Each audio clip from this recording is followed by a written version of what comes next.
devemos ser corajosos. Devemos ser ousados, devemos ser sábios, devemos ser gentis. Bem-vindos, amigos, mais uma vez ao seminário Prophecy Odyssey. A Amazing Facts está muito grata por estar de volta aqui com vocês na cidade de Nova York. E mais uma vez, sou muito grato pela dedicação e fidelidade de nosso público local, que tem comparecido noite após noite. Sabemos um pouco do que é necessário para se locomover nesta cidade. Vocês são um grupo corajoso. E o estudo desta noite será muito importante, portanto, espero que tenham colocado o cinto de segurança. Estaremos orando ao entrarmos nesse estudo tão delicado, poderoso e importante. Mais uma vez, quero dar as boas-vindas àqueles que estão nos assistindo. Podemos ver que há milhares de pessoas que estão assistindo pela internet, nossos amigos do 3ABN, Hope Channel International, Good News Network e outros que estarão acompanhando esses programas ao longo do caminho. Bem, vamos começar, como sempre fazemos, com um fato surpreendente. E nosso fato surpreendente de hoje nos leva a Roma. O assunto, é claro, é a besta do anticristo.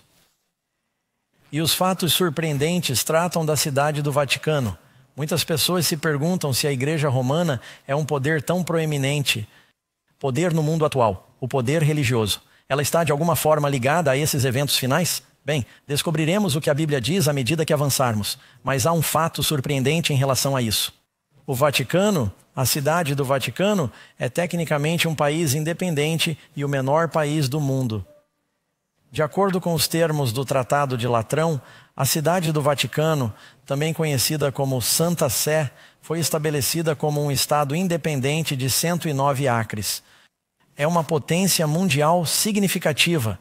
O Vaticano abriga 84 embaixadas das principais nações do mundo. Menos de 800 pessoas vivem nesse pequeno país, que é governado pelo Papa, que detém poderes executivos, legislativos e judiciais absolutos. Além disso, a cidade do Vaticano tem seu próprio sistema postal, sua própria moeda, o menor sistema ferroviário do mundo, com cerca de 1.000 metros de trilhos em uma única estação. E a cidade também conta com uma prensa para publicar um jornal diário, uma estação de rádio, seu próprio serviço telefônico e de internet. E a famosa Guarda Suíça serve como polícia, exército e serviço secreto para o Papa.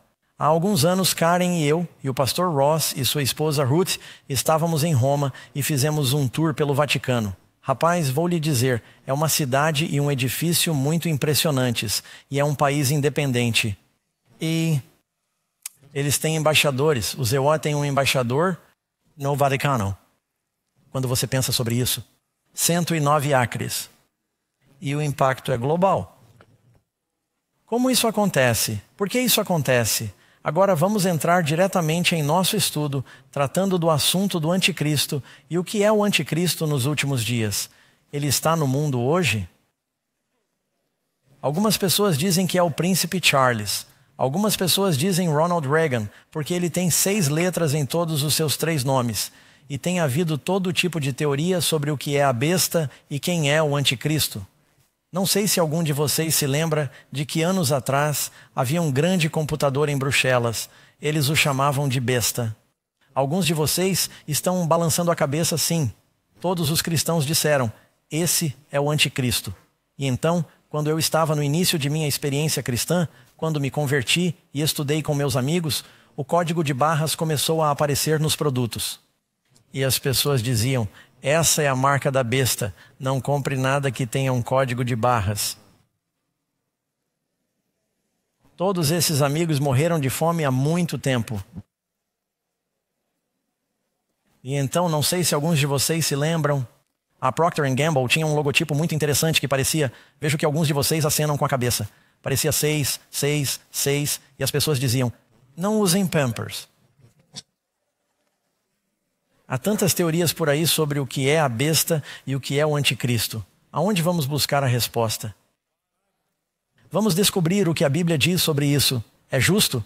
Então vamos para a tela, vamos para a palavra de Deus e descobriremos. E vou falar rápido. Não posso falar muito rápido, porque sei que o computador está traduzindo o que estou dizendo para cerca de 14 idiomas. E se eu for muito rápido, a tradução sairá estranha. Você sabe, por exemplo, que em espanhol são necessárias mais palavras para dizer a mesma coisa.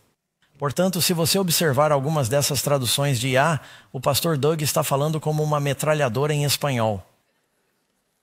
Muito bem, número 1. Quem ficará de pé sobre o mar de vidro? Você leu em Apocalipse capítulo 15, esses são os redimidos. Aqueles que venceram como se diz? A besta sobre a sua marca, desculpe, sobre a sua imagem, sobre a sua marca e sobre o número do seu nome. Chegaremos a isso. Em pé sobre o mar de vidro, com harpas de Deus. Esses são os vencedores. Eles estarão no reino. Portanto, se você quiser evitar a marca da besta e a imagem, eles terão a vitória sobre isso. Essa é uma boa notícia. Você pode vencer. Número 2. Quais são as 3 mensagens dos anjos que vão para o mundo antes da vinda de Cristo? Em Apocalipse 14 e no versículo 14, Jesus vem, mas essas mensagens são globais. Quais são essas mensagens de Apocalipse 14? Comece com Apocalipse 14, versículo 6. Vamos dar uma olhada no versículo 7. Temei a Deus e dai-lhe glória, porque a hora do seu julgamento é chegada. Agora há um julgamento que ocorre antes da vinda de Jesus. E o julgamento deve começar na casa de Deus.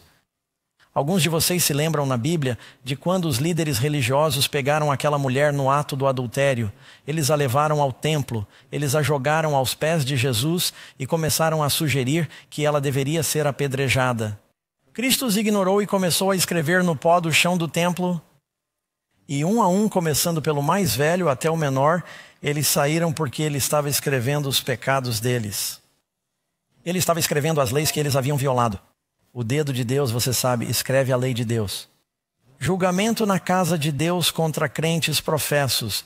E se você olhar em Ezequiel 9, ele diz que há um julgamento que vem e uma marca é colocada na testa daqueles que são salvos. E ele disse: comece com os homens antigos no meu santuário. Há um julgamento que começa na casa de Deus. Por que isso acontece? Quando o Senhor vier, diz que recompensarei cada um de acordo com o seu trabalho. Acho que está claro para todos que quando ele vier, Deus não vai começar a esfregar a barba dizendo: será que alguém vai conseguir? Ele já sabe. Portanto, antes de vir, é feita uma investigação. Estamos vivendo nessa época agora, vou explicar. Essa é a mensagem do segundo anjo, desculpe-me. A mensagem do primeiro anjo está aqui. A mensagem do segundo anjo, Apocalipse 14, 8. E outro anjo seguiu dizendo o quê? A Babilônia caiu.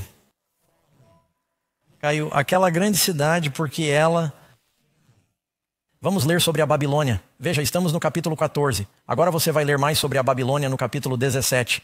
Eu lhe disse que a revelação se repete e se sobrepõe para que não entendamos mal, porque ela embebedou todas as nações com o vinho da ira da sua prostituição. O vinho novo puro é o evangelho de Jesus. O vinho intoxicante confunde as pessoas. É a confusão da Babilônia. São os falsos ensinamentos da Babilônia.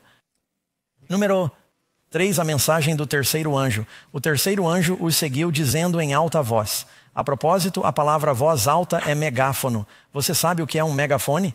Significa voz alta e amplificada. Dizendo que se alguém fizer o quê? E se adorar a besta e a sua imagem e receber o sinal dela na testa ou na mão, ele mesmo beberá do vinho da ira de Deus que será derramado com indignação. Ou derramado sem mistura no cálice da sua indignação. Portanto, imediatamente antes da volta de Jesus, você vê essa mensagem de Apocalipse 14.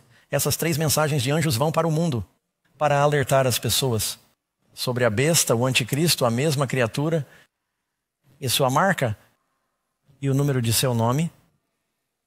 E qual é a sua imagem, para que não a adorem e não se confundam com a falsa adoração falsificada. Para cada verdade de Deus, o diabo tem uma falsificação. Portanto, você precisa saber e o que é a verdade e não se confundirá com a falsificação. Número 3, o que é uma besta ou o que uma besta representa na profecia. Quando algumas pessoas ouvem falar da marca da besta e da besta nos últimos dias, elas imaginam uma criatura semelhante a um alienígena com muitos olhos e cabeças. Na Bíblia, besta significa simplesmente um animal. E representa um reino. Vou lhe mostrar um trecho das Escrituras. Daniel 7:17. Há uma visão dessas bestas que saem da terra. Uma é como um leão, outra como um urso e outra como um leopardo. Esses grandes, como são chamados? Bestas, que são 4 reis. E isso não significa apenas reis, significa reis ou reinos, porque veja o versículo 23. Daniel 7, versículo 23. A quarta besta será o quarto quê? Reino. Portanto, a besta em Apocalipse 13 é uma das muitas bestas na Bíblia em profecia. Portanto, não é a única, mas é o grande final para o demônio. Portanto, todos nós estamos muito interessados na besta do anticristo, mas há muitas bestas nas profecias que representam diferentes poderes que geralmente se opõem e perseguem o povo de Deus. Certo? Dê uma olhada no capítulo 8 de Daniel. E o bode macho é o quê? O reino da Grécia. Então ele está comparando um reino da Grécia e diz que o primeiro chifre entre seus olhos representa seu primeiro rei principal, que aprendemos ser Alexandre o Grande. E ele termina com 4 chifres, que são as 4 divisões desse império. Mesmo em nosso país, quando pensamos na águia careca, em que país pensamos? Nos Estados Unidos. Você sabe que onde eu estava? Acho que estava na igreja de St. Paul esta semana, e eles tinham o antigo selo dos Estados Unidos e era um peru. Benjamin Franklin queria usar o peru como nosso animal nacional. Se eu mencionasse o urso, que país viria à sua mente? A Rússia. E se eu disser o dragão? A China. O leão? A Grã-Bretanha, Inglaterra. Certo? E assim, todos esses países diferentes costumam ter animais. Isso não é novidade e não deve surpreendê-lo. Portanto, a pergunta número 4. Agora temos uma besta muito interessante que vamos estudar. Como a Bíblia identifica a besta? E agora estamos falando sobre a besta de Apocalipse 13. E quero que peguem suas Bíblias, porque na verdade há 2 bestas em Apocalipse 13. Abram em Apocalipse 13. Vamos para o versículo 1. A propósito, para nossos amigos, não se esqueçam de que temos uma lição que contém todas as anotações e mais informações. Estamos na lição número 11 hoje à noite e vocês podem baixá-las do site e acompanhá-las. Para aqueles que acabaram de se sintonizar ao longo do caminho, vá para Apocalipse 13, versículo 1. E pondo-me em pé sobre a areia do mar, vi subir do mar uma besta que tinha o quê? 7 cabeças e 10 chifres, e sobre os chifres 10 coroas. Agora, essa besta pode se juntar a nós neste momento. Vemos que essa besta aparece várias vezes na profecia bíblica. E se você estiver dirigindo por uma estrada no Alasca, talvez veja uma placa com um alce e ela diz: cuidado ao atravessar o alce. Uma das principais maneiras pelas quais as pessoas morrem ao dirigir no Canadá é atropelando um alce. Atropelar um alce é pior do que atropelar um veado, ou um esquilo, ou um gambá. Ele se parecerá com um alce. Você nunca viu uma placa de sinalização de cruzamento com um animal com 7 cabeças e 10 chifres. Essa é obviamente uma besta simbólica. Essa besta em Apocalipse 17 tem uma mulher sentada sobre ela, com 7 cabeças e 10 chifres. E agora estamos aqui em Apocalipse capítulo 13 e temos essa besta novamente com 7 cabeças e 10 chifres. Agora, vocês diriam que elas estão relacionadas porque quantas bestas existem por aí com 7 cabeças e 10 chifres?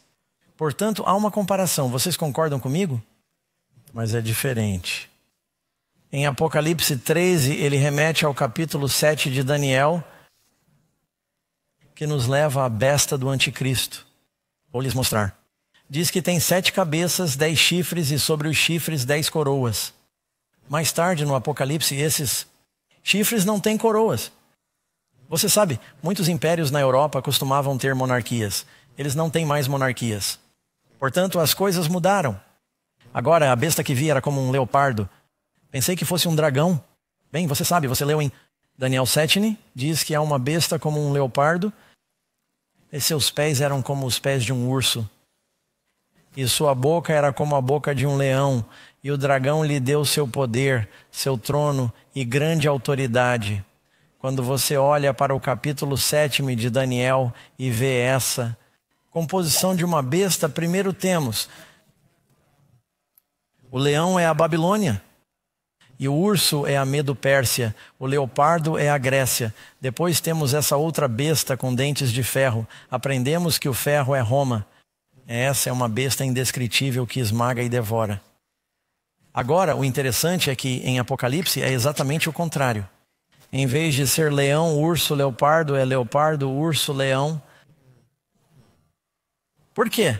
Daniel está olhando para esses reinos. João está olhando e agora eles estão atrás dele. Portanto, a perspectiva bíblica é tão perfeita que é absolutamente incrível.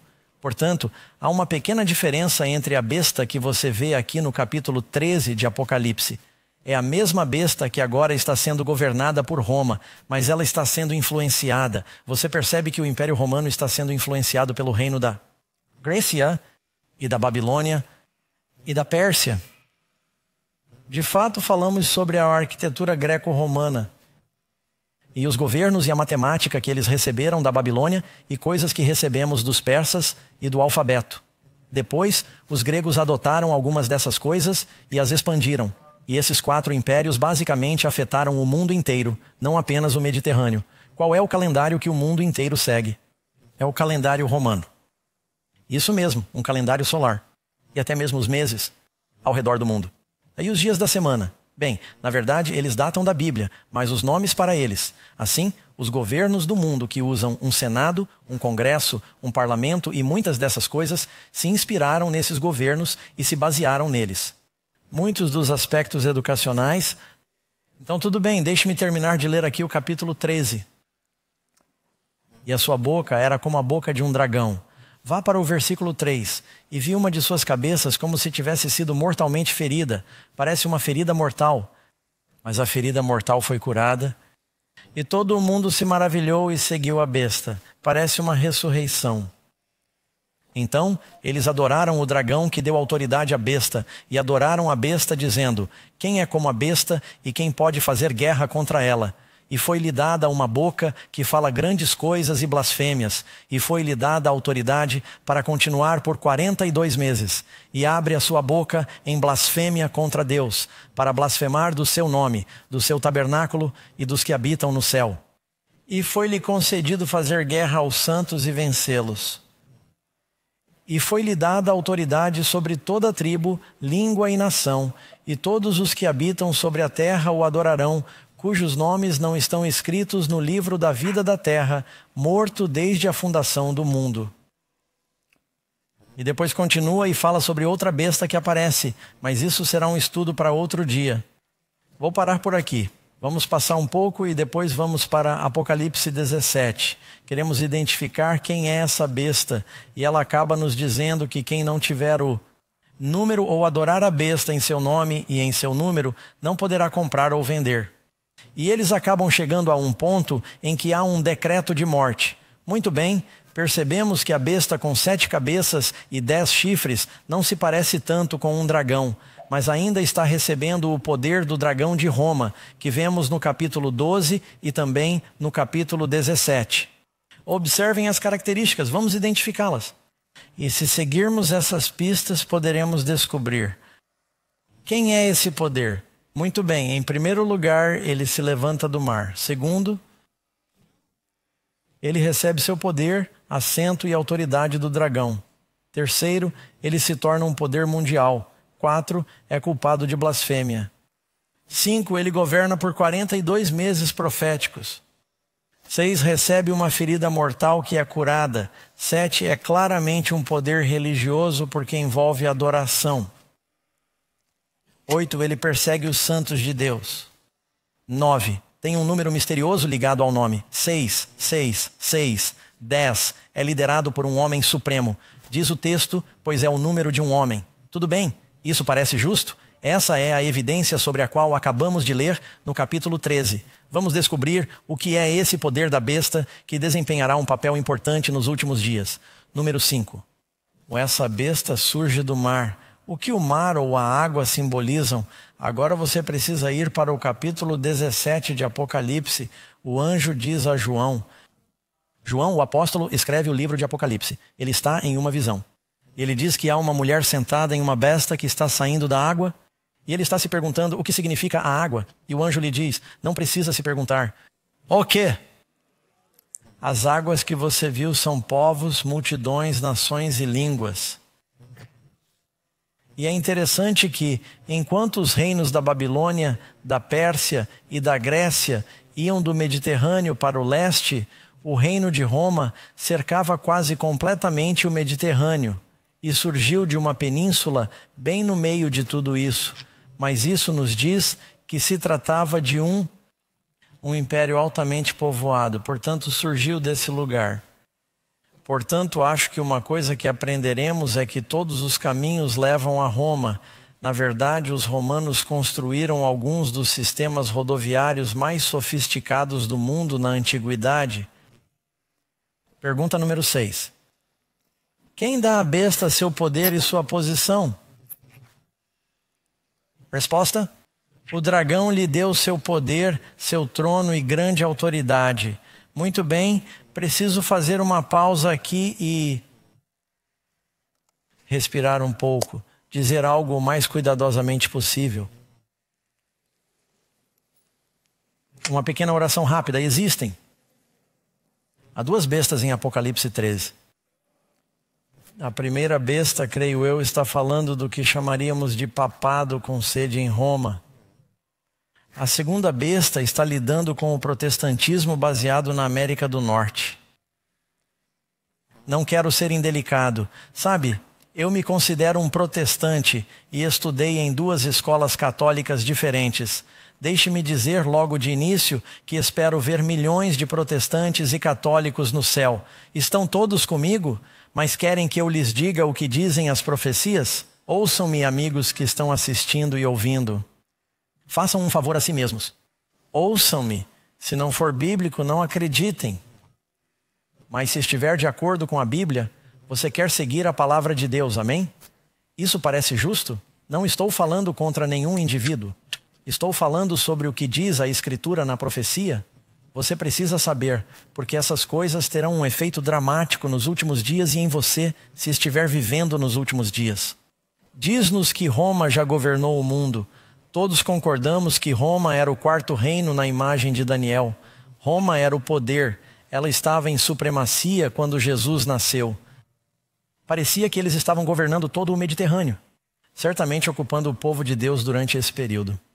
Mas o Império Romano começou a se desintegrar e mais ou menos na mesma época começou a desmoronar. O cristianismo em Roma tornou-se legal e ascendeu. E isso é agora. A Bíblia foi escrita em um período de 500 anos. O último livro da Bíblia, Apocalipse, João morreu por volta de 90 depois de Cristo. Portanto, ao buscarmos o cumprimento do Apocalipse no futuro, e não podemos recorrer à Bíblia, temos de recorrer à história, porque o último livro da Bíblia foi escrito em 100 depois de Cristo. Então, agora vamos descobrir o que aconteceu historicamente que cumpriu essas profecias. Você está me acompanhando? Isso faz sentido? Tudo bem. Constantino foi o primeiro imperador romano, e quando estávamos em Roma, vimos sua foto em toda parte. Ele é considerado um herói. Ele finalmente legalizou o cristianismo, tornou-o uma religião legal. Estabeleceu o domingo como um dia de adoração. E de repente tornou-se muito popular ser cristão, porque agora o imperador dizia que era legal, sua mãe se converteu ao cristianismo, e houve um grande movimento. Mas houve muitas concessões, porque com a conversão de Constantino, até aquele momento, o paganismo, que era uma combinação dos deuses romanos e dos deuses gregos, e eles tinham ídolos em todo o império. Alguém disse que havia mais ídolos em Roma do que telhas no telhado. Em todo lugar que você ia, havia pequenas estatuetas e ídolos, e eles diziam, essas são obras de arte muito importantes. O que devemos fazer? E alguns dos devotos da Bíblia diziam, isso é idolatria, não orem aos ídolos, isso é proibido no 2º mandamento. E outros disseram, bem, vejam, se nos comprometermos, ouçam o que eles disseram. Se nos comprometermos um pouco, veja todos os pagãos que se unirão à igreja. Então eles disseram, não os obriguem a jogar fora seus ídolos, diga-lhes que não é realmente um Deus.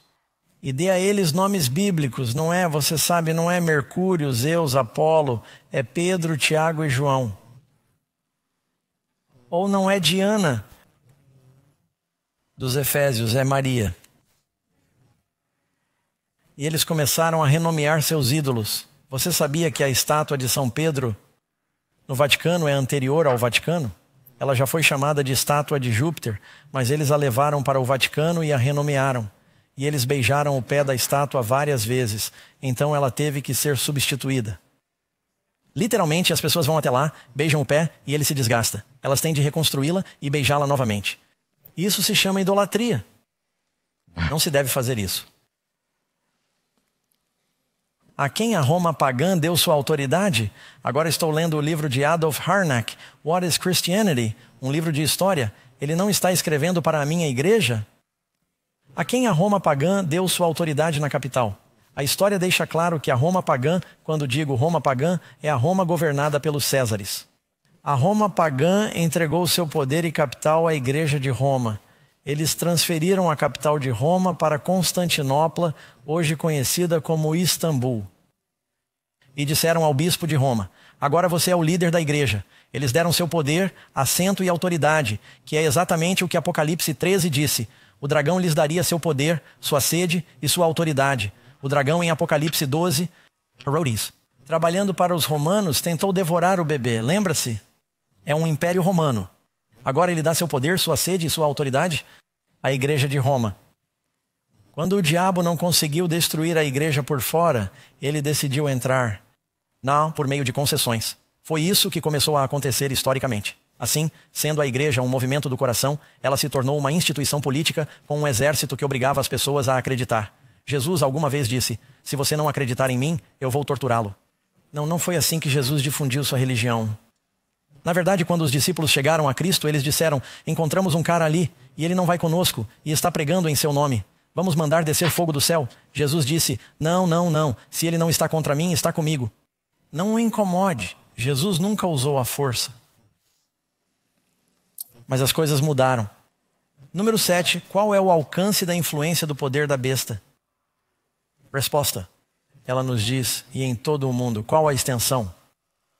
Todo o mundo se maravilhou e seguiu a besta. Você diria e concordaria que a Igreja Católica é uma potência internacional?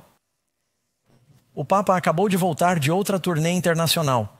Ele esteve em todos os principais países do mundo. A maioria dos papas, se sua saúde permitir, viaja. De fato, sabe qual é o motivo pelo qual as pessoas no Brasil falam português e as pessoas em grande parte da América do Sul falam espanhol? É porque o Papa tinha o poder de dividir o mundo. Era o chamado Tratado de Tordesilha. Aí ele dividiu o mundo de acordo com o que eles achavam que eram as linhas longitudinais e eles disseram: todo mundo que está a leste disso, eu estou dando a Portugal, e todo mundo a oeste, nós damos a Espanha. E, na verdade, eles não entenderam o tamanho da América do Sul. A Espanha acabou ficando com a maior parte dela. Mas o Papa estava dividindo o mundo naquela época. Ele era uma potência internacional. E nenhum historiador duvida disso. Número 8. A propósito, a palavra católico significa universal. Não é uma palavra ruim. Quando você diz católico romano, significa a Igreja Universal Romana. Igreja Universal Romana. O que sai da boca da besta diz que ele abre a boca em blasfêmia contra Deus para... O que é isso? Blasfemar contra o seu nome. Agora, o que isso significa? Blasfemar. É na Bíblia? Se você quiser entender um termo bíblico, use a Bíblia para defini-lo. A blasfêmia é definida como um ser humano que afirma perdoar pecados. Vou lhe dar um exemplo. Certa vez Jesus disse a um homem: filho, seus pecados estão perdoados. Os líderes religiosos olharam uns para os outros e disseram: ele está falando blasfêmia. Quem pode perdoar pecados senão Deus, certo? Então, alegando ter as prerrogativas para perdoar pecados e que nossos pecados são contra Deus, é chamado de blasfêmia. Qual é outra definição bíblica para blasfêmia? Quando um ser humano afirma ser Deus. Eles pegaram pedras para apedrejar Jesus. Por quê? Por blasfêmia. Por quê? Porque eles disseram que, sendo você um homem, se faz Deus. Isso é blasfêmia.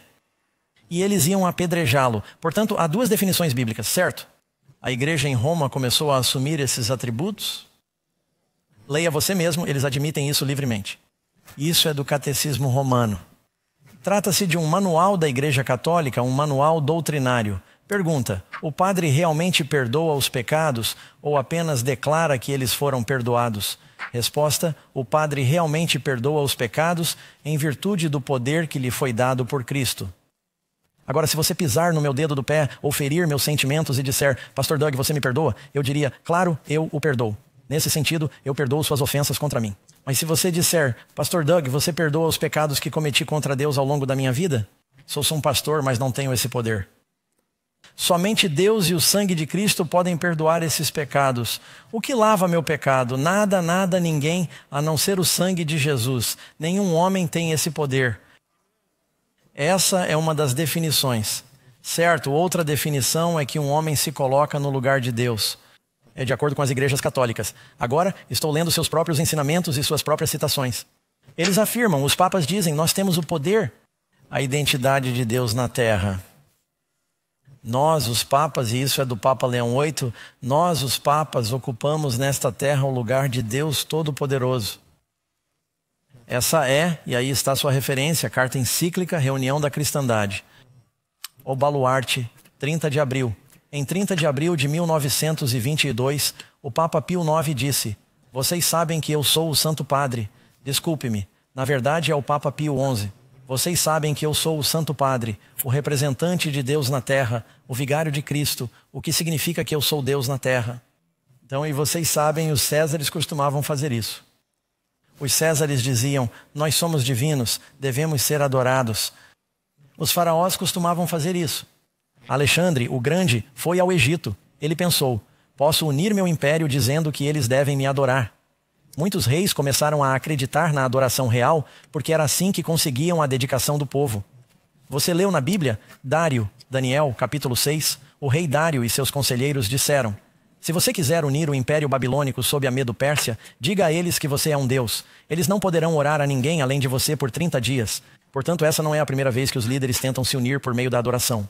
E isso é algo que eles fizeram. Outra definição do que aconteceria é que diz que ele pensará, e isso é Daniel capítulo 7, versículo 25, que o poder da besta pensaria em mudar os tempos e as leis, ou seja, os tempos e as leis de Deus. De acordo com os ensinamentos católicos, o Papa tem poder para mudar os tempos, revogar leis, ou seja, mudar leis e dispensar todas as coisas, até mesmo os preceitos. E a palavra preceito significa ensinamentos de Jesus, de Cristo. Isso está em seus ensinamentos oficiais. O Papa é a pessoa por meio da qual a Bíblia é interpretada. E como ele é um vigário de Cristo na terra, a propósito, Jesus não disse que o Papa é um vigário. Jesus disse que o Espírito Santo é meu representante. Eu tenho um representante na terra, é o Espírito Santo, não é um homem. Não devemos adorar um homem. O único de fato que João se prostrou para adorar um anjo, o anjo disse que não se deve adorar anjos. Mas se você observar o que aconteceu durante a Idade das Trevas, as pessoas... Acho que lhe contei outro dia que meu pai conheceu o Papa João Paulo II e ele disse que estava muito animado. Disse que eu beijei seu anel e disse: pai. O pai não é um crente. Mas não devemos adorar um homem. Amém? Que ninguém os engane. 2 Tessalonicenses 2, versículos 3 e 4, eles se encaixam na definição de se colocar no lugar de Deus? Ninguém de maneira alguma vos engane, porque aquele dia não virá sem que antes venha a apostasia. Paulo não está falando de uma queda no mundo, o mundo já está caindo.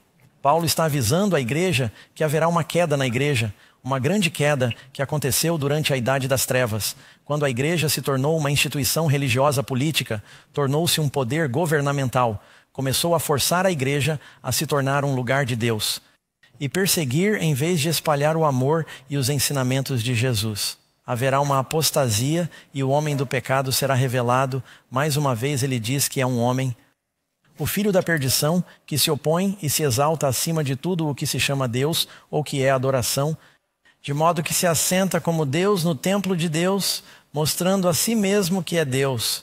Muitos já leram isso e pensaram: bem, para que o anticristo se sente no templo de Deus, isso deve significar que o templo de Deus será reconstruído. Essa é uma interpretação errônea.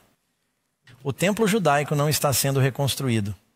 A Bíblia diz que Cristo disse: destruí este templo feito por mãos, e em 3 dias farei um sem mãos. E ele falou de seu corpo.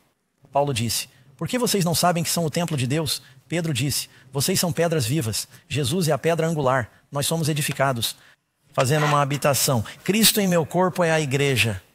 Ele está dizendo que esse poder do anticristo reivindicaria sentar-se sobre o templo de Deus, a igreja de Deus, colocando-se na posição de Deus. Está entendendo? Muitos cristãos estão esperando que os judeus reconstruam o templo. Amigos, eu lhes digo, sou meio judeu, já estive lá.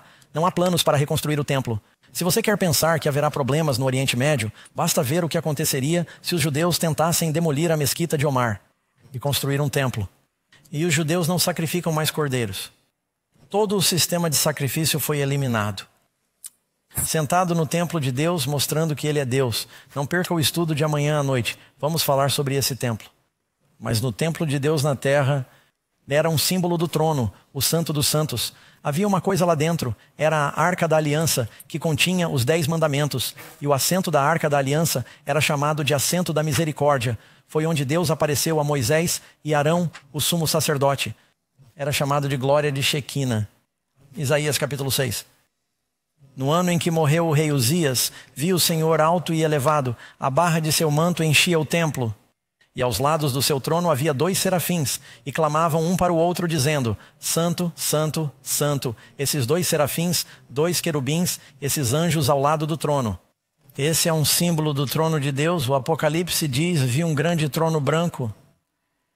Esse trono era ladeado por anjos. Agora olhe para o Vaticano. O Papa está sentado em um trono branco com um anjo à direita e um anjo à esquerda. Você não acha que há uma mensagem ali em algum lugar? Ele pode ser um homem bom. Talvez ele nem mesmo perceba o significado. Ele me lembra, ele se parece com meu avô. Se você quer saber como era meu avô, ele era parecido com esse. E ele parece ser uma pessoa agradável, amigável e pé no chão. A propósito, o Papa Francisco não costuma usar os trajes típicos. Muitos papas costumavam usar essa coroa de 3 níveis e usavam os chinelos dourados e tudo mais. E ele meio que sabe, dirige por aí com um pequeno veículo econômico. Nesse aspecto ele é um cara mais realista. Mas ele ainda vive em um palácio. Eu já estive lá. E é adorado. E a Bíblia diz que todo mundo se maravilha. E diz, agora temos que ir. Eu disse que vamos ler Apocalipse 17. Agora venha comigo. A essa outra besta, 7 cabeças, 10 chifres. Apocalipse 17. Vá ler rapidamente. Rapidamente. Apocalipse 17. Só queremos ter certeza de que não estamos enganando vocês. Diga-me se estamos falando da primeira besta em Apocalipse 13. O catolicismo? O papado? A América é a segunda besta? Estou lhe dando uma pequena amostra disso. Protestantes, não percam esse estudo. Sou um americano leal, sou protestante, portanto, estou tentando não condenar as pessoas, mas vocês precisam saber o que está por vir. Vá para Apocalipse 17. E vamos ver o que diz aqui. Comece no versículo 3. E ele, o anjo, me levou em espírito para o deserto e vi uma mulher sobre uma besta escarlate. O escarlate é um pecado. Você sabe, embora seus pecados sejam como escarlate. Olhem um animal escarlate no deserto. O que estava cheio de nomes de blasfêmia. Você tem essa blasfêmia novamente. Com 7 cabeças e 10 chifres, sentada no mesmo território, sentada sobre as nações da Europa. E a mulher, o que representa uma mulher? Em Apocalipse 12, a mulher está vestida de sol, lua, estrelas, glória, a luz de Deus. Deus fez o sol, a lua e as estrelas. Essa é a glória terrena, criada pelo homem. A mulher está vestida de púrpura, de que cor? Púrpura e escarlate, e adornada com ouro, pedras preciosas e pérolas. Tendo na mão um cálice de ouro, tudo isso vem à tona, cheio de abominações e da imundície de sua fornicação. Na Bíblia, a fornicação estava frequentemente no Antigo Testamento ligada à idolatria. E em sua testa estava escrito um nome. Mistério, Babilônia, a grande, a mãe das meretrizes. Ela é mãe, tem filhas. O que uma mulher representa? Você sabe que a maioria das igrejas protestantes surgiu do catolicismo. Você sabe disso? As filhas às vezes se parecem com suas mães? Ou isso significa que elas mantêm em seus ensinamentos algumas das coisas que a mãe tinha? E as abominações da terra, e vi a mulher embriagada com o sangue dos santos. Essa mulher persegue. Alguém aqui já ouviu falar da Inquisição? Não sei. Se você for à Espanha, A Espanha é a pior. Quero dizer, você vai a vários países da Europa. Eles nos levam em excursões sob a igreja e lhe mostram os instrumentos de tortura que a igreja usou durante a Inquisição. Eu tentaria esconder isso se fosse eles, mas é muito. Eles ganham muito dinheiro. Pagamos um pouco para ir até lá e poder tirar fotos. Mas era um poder de perseguição. A mulher embriagada com o sangue dos santos e o sangue dos mártires de Jesus. E então, não vou ler tudo, diz que as 7 cabeças de 7 montanhas sobre as quais a mulher está assentada. Vá para o último versículo. No capítulo 17, ele meio que amarra tudo para nós. A mulher que você viu é a grande cidade que reina sobre os reis da terra. Certo? Que grande cidade estava reinando sobre os reis da terra quando João teve a visão do Apocalipse? Roma, estamos todos de acordo? Aí ele não disse que é a mulher que estará reinando, ele disse neste momento. João estava preso na ilha de Patmos quando teve a visão de Roma. Diz que a mulher está sentada sobre 7 cabeças. As 7 cabeças são 7 montanhas sobre as quais a mulher está sentada. Você pode pesquisar no Google, não faça isso agora, mas procure no Google por cidade de 7 colinas. Sabe o que aparece? Roma. Portanto, não há dúvida de que se trata de uma mulher. O que uma mulher representa? Roma, com escarlate, e púrpura e muito ouro.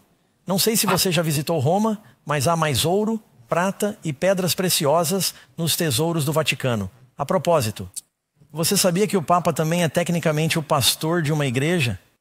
O pastor Ross e eu também somos pastores. Eu viajo e faço evangelismo, mas também pastoreio uma igreja. Granite Bay Hilltop, espero que eles estejam assistindo agora, ou vocês serão excomungados. Espero que sim. Não vamos excomungar. Mas o Papa é o pastor. Aqui está uma placa na frente da igreja que o Papa pastoreia em Roma. Ela diz, isso está em latim, vou traduzir para vocês. O sagrado latrão, mãe e cabeça de todas as igrejas e a cidade do mundo. Ela diz que é uma potência mundial e que é uma mãe. Eles reivindicam o mesmo título que você encontra, tendo em suas mãos um cálice de ouro cheio de abominações. O que isso significa? Toda a reforma protestante se deu por causa do que eles chamavam de missa e de como o serviço de comunhão deveria ser realizado. O padre diz, eu faço minha cerimônia e transfiro o suco de uva fermentado. Os protestantes normalmente usam o não fermentado. Eu o transfiro para o sangue de Cristo. Eu crio Deus. Eu crio o seu sangue. E os reformadores?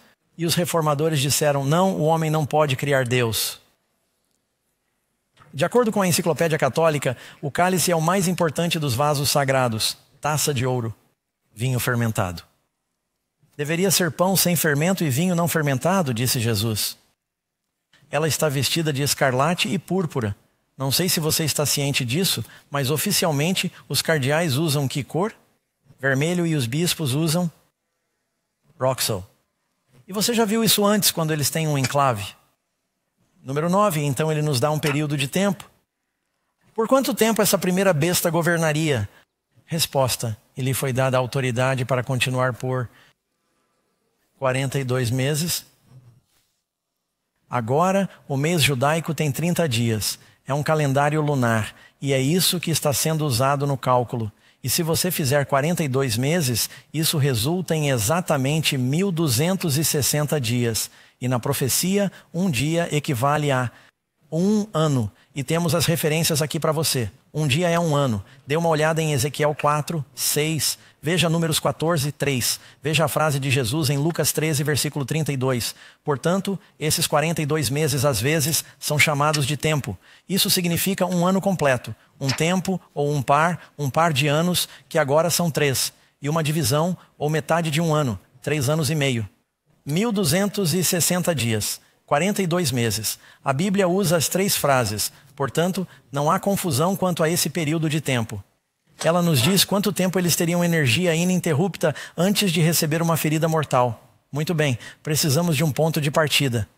Em 538 d.C., Justiniano, o imperador romano, muda a capital para Constantinopla, dá ao Papa um exército, diz que agora você é grande e está no comando, e eles começam a usar a força e a obrigar a adoração. Você pode ler a história romana da igreja cristã.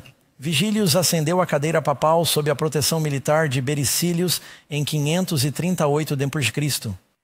A Igreja Romana se impôs no lugar do Império Mundial Romano, do qual ela é a verdadeira continuação. O Império não pereceu, mas apenas passou por uma transformação.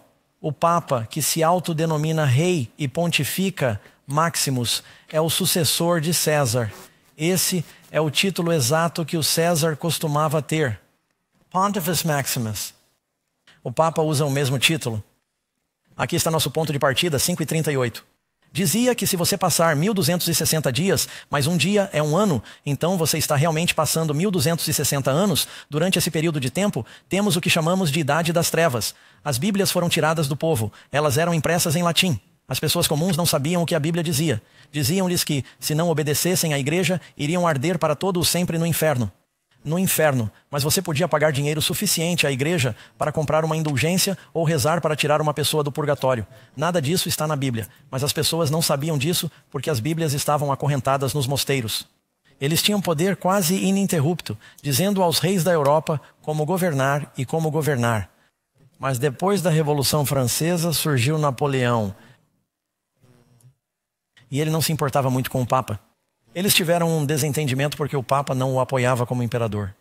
E em 1798, Berthier entrou em Roma porque um francês havia sido assassinado. Eles usaram isso como desculpa para prender o Papa. Ele foi levado para o cativeiro, ele morreu no cativeiro. E o poder deles foi interrompido. Quero voltar e mostrar-lhes o gráfico novamente. 5:38, 1798. 1260 anos. Agora algo mais está acontecendo em 1798. A América foi formada como um país em 1776. Não fomos reconhecidos pela Europa como um país independente porque estávamos em guerra com a Grã-Bretanha e eles não tinham certeza de quem venceria. Até 1798. Eles disseram, tudo bem, agora faremos comércio com vocês, reconheceremos seu governo como um governo independente. Muitas coisas aconteceram durante esse período. Número 10. O que aconteceu com a besta após os 42 meses? E vi uma de suas cabeças como se tivesse sido ferida de morte, e sua ferida mortal foi curada. E sua ferida mortal foi curada. E todo o mundo se maravilhou e seguiu a besta. Agora diz que ela foi ferida de morte por uma espada. Algo mais estava acontecendo perto do final desse período. Martinho Lutero, que era um sacerdote católico, traduziu a Bíblia para o alemão. O primeiro livro impresso em uma prensa tipográfica foi uma Bíblia chamada Bíblia de Gutenberg. Se você possui uma, pode se aposentar. Não há muitas ainda. É uma Bíblia muito valiosa. E mais Bíblias começaram a ser espalhadas. Mas ele dizia que parecia que a igreja havia sido ferida de morte. Na Revolução Francesa, o ateísmo começou a se espalhar por alguns reinos. Muitos reis foram derrubados. A América se ergueu, que era um império sem rei. Houve grande tumulto e mudanças. Mas a Igreja Católica começou a se curar e a recuperar seu poder e sua influência internacional. No último ano, com a ajuda de Mussolini, o Tratado de Latrão instituiu a Cidade do Vaticano como um Estado independente e o Papa no comando executivo. Mais uma vez, o Vaticano, que vocês viram no telão aqui há pouco, tornou-se um país independente para onde vinham embaixadores de todo o mundo devido à sua influência global. Você sabe, o Papa foi fundamental para conversar com Fidel Castro sobre a tentativa de sanar o rompimento com os Estados Unidos. E o Papa foi fundamental na tentativa de reconciliação entre os ortodoxos russos, os ortodoxos gregos e os católicos romanos. Ele tem feito muitas ações políticas internacionais para tentar curar as feridas. E ele usa a palavra curar as feridas. São frases que Francisco usa. O Concílio Vaticano II iniciou sua meta de restauração da unidade. Isso foi de 62 a 65, 19 e 67. A Igreja Católica lançou o Dia Mundial da Paz anual. Eles começaram a buscar a reconciliação com os protestantes. No século XX, o Vaticano estabeleceu relações diplomáticas com 147 países. Isso foi em 22. Faltam apenas 13 países. Pela primeira vez, eles foram até o Oriente Médio para os pactos abraâmicos. Nos Estados Unidos, todos os juízes originais da Suprema Corte eram protestantes. Agora, a maioria dos juízes da Suprema Corte são católicos, com 2 judeus e 1. Acho que ele é anglicano. Na época em que os luteranos lideravam a reforma protestante, os católicos assinaram um tratado conjunto dizendo que o protesto havia acabado. Vamos todos nos unir e ser amigos. Desde aquela época, o Papa Francisco foi o primeiro a discursar em uma sessão conjunta do Congresso. O Apocalipse prediz que haverá uma unidade entre o protestantismo e o catolicismo e, em seguida, haverá algum gatilho, seja um colapso econômico, uma guerra internacional, um desastre natural ou uma combinação dos três, e as pessoas, por medo, correrão para os líderes religiosos e formarão um governo mundial. Mas espere, agora falei demais. Continuem vindo. Não muito longe de onde estamos, eles têm as Nações Unidas. Os papas falam nas Nações Unidas. Por favor, escrevam uma carta para eles, perguntando se o pastor Doug pode falar nas Nações Unidas. Isso não vai acontecer, certo? Sou apenas um pastor, não sou um líder político. Por que o Papa poderia falar com eles? O Papa Francisco, o presidente se encontra com ele. Eles têm multidões que vão ao Capitol Mall. Você tem a bandeira do Vaticano. Você não a vê na foto, mas ela está bem ao lado da bandeira dos Equás. O Papa é a pessoa mais conhecida do século XX. Ele estabeleceu relações pessoais com os líderes dos países do século XXI e está preparado para governar o mundo. Eu não disse isso. Isso foi escrito por um autor jesuíta chamado Malachi Martin. Embora o papado não esteja presidindo de forma dominante os assuntos mundiais como antes, por coerção, o papado é, no entanto, um dos poderes mais influentes do mundo atual. Número 11. A besta é um poder religioso? As definições que lemos, Apocalipse 17, Apocalipse 13, obrigam à adoração, sim ou não? Poder religioso? Sim, ela obriga todos os que não querem a adorar. Você notou o início da Bíblia? Caim e Abel tiveram um problema. Era sobre como adorar. Ambos afirmavam adorar o mesmo Deus. Um matou o outro. Eles eram irmãos. Será que as pessoas que afirmam ser cristãs matarão cristãos? Jesus disse que está chegando o dia em que aqueles que o matarem pensarão que estão servindo a Deus. Você já leu sobre Paulo? O que ele fez com a igreja cristã antes de se converter? Eles adoravam a besta, dizendo quem é como a besta e quem pode fazer guerra contra ela. O que a besta faz com os santos? É-lhe concedido fazer guerra contra os santos e vencê-los. É um poder perseguidor. Durante o período da Era das Trevas, entre 30 e 50 milhões de cristãos, judeus e outros foram mortos pela igreja. As guerras contra os huguenotes, os valdenses, os albigenses e outros. Agora prepare-se para um impacto. O número diz que é o número de um homem. Você precisa calcular o número. Você precisa de um pouco de matemática básica. Qual é esse número? 6666. O número de Deus em Gênesis era 777. Então, no número 6, o dia da semana, o homem foi criado. Confrontado com o Papa, é preciso fazer uma escolha. Essa é uma citação do livro do Papa João Paulo II sobre o limiar da esperança, ou cruzando o limiar da esperança. É preciso fazer uma escolha, portanto você precisa fazer uma escolha. O líder da Igreja Católica é definido pela fé, a fé cristã, como o vigário de Jesus Cristo, e é aceito como tal pelos fiéis. O que significa essa palavra vigário de Jesus Cristo? O Papa é considerado o homem na terra que representa o Filho de Deus, que toma o lugar da segunda pessoa do Deus onipotente da Trindade, o Pai, o Filho. Quem é o segundo lugar? O Filho toma o lugar do Filho. Eu não escrevi isso, foi o que eles escreveram. A razão pela qual eles têm a coroa de 3 níveis. Eles dizem que o Papa é o Senhor do céu, o Senhor da terra, o Senhor do submundo, Senhor de tudo.